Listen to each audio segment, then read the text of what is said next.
Afternoon guys, good afternoon sa ating lahat. Good afternoon mga idol, mga good farmer. Ano punta guys, bago nating pastulan dito sa gilid ng highway. At ating tips ngayon, ito ang masagana nating mga damuhan para sa ating mga alagang kambing.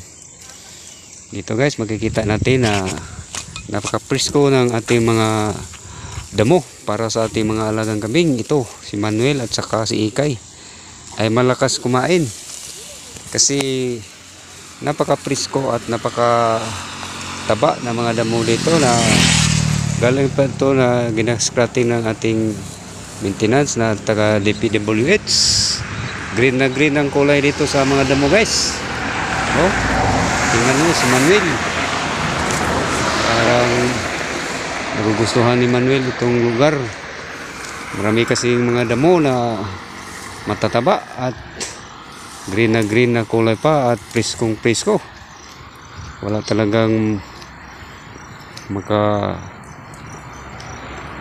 ano sa mga damo dito, napaka-presko kasi minsan lang kami dito na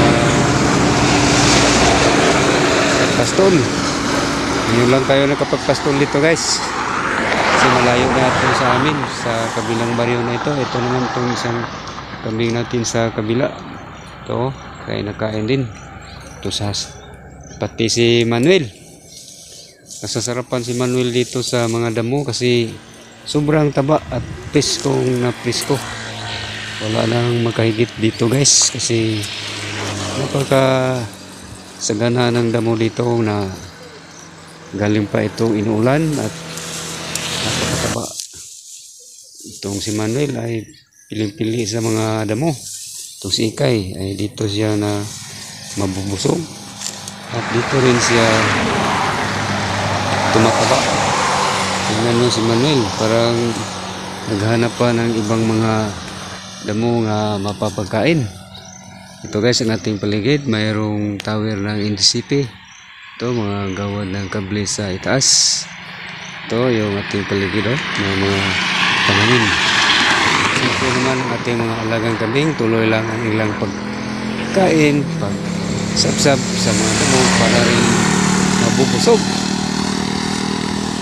Kasi yung dalawang babae nating kambing dito guys, may mga anak na ito. Magdalawang linggo na itong nanganganak.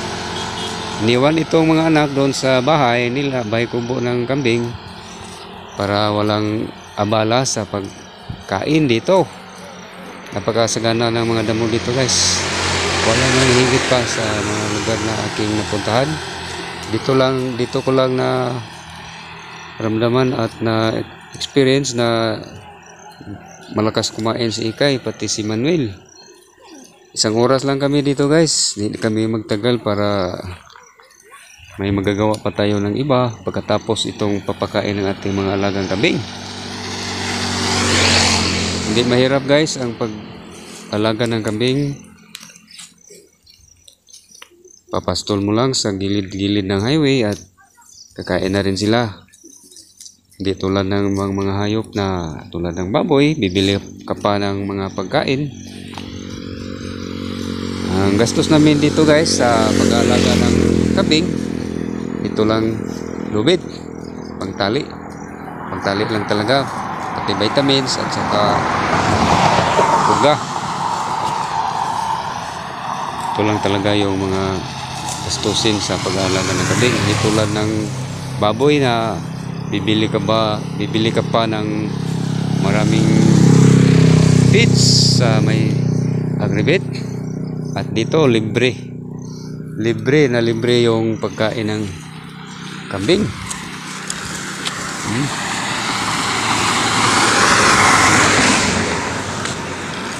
Yung mga kambing guys,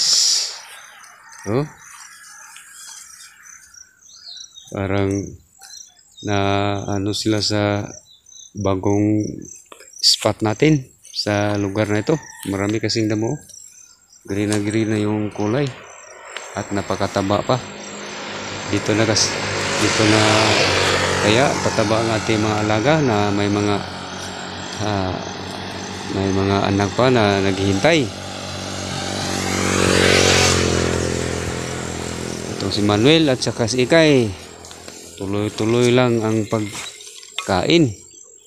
Parang lumalaktaw na si Manuel at saka si Ikay. Parang na ano sila sa damo. Marami kasing damo dito, mga damuhan dito. Ito yung paligid natin sa itaas. May mga tower pa rin at saka gawad ng mga kurinti. Ito yung paligid natin.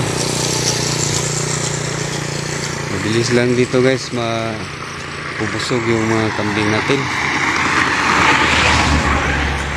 Pag-ahalaga ng mga lugar ito guys para sa mga kambing, para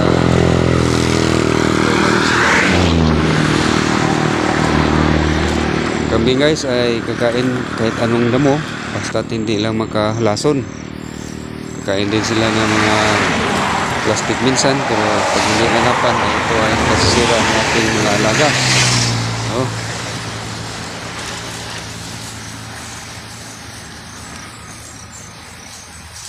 At hanggang dito lang guys, ito si Brunner Mix Vlog. Maraming salamat po sa inyong walang sawang panonood sa aking mga video, mga long form video at saka short video, pati na rin ang post. At shout out na rin sa ating mga madlang viewers, followers. Thank you very much sa inyong walang sawang support sa ating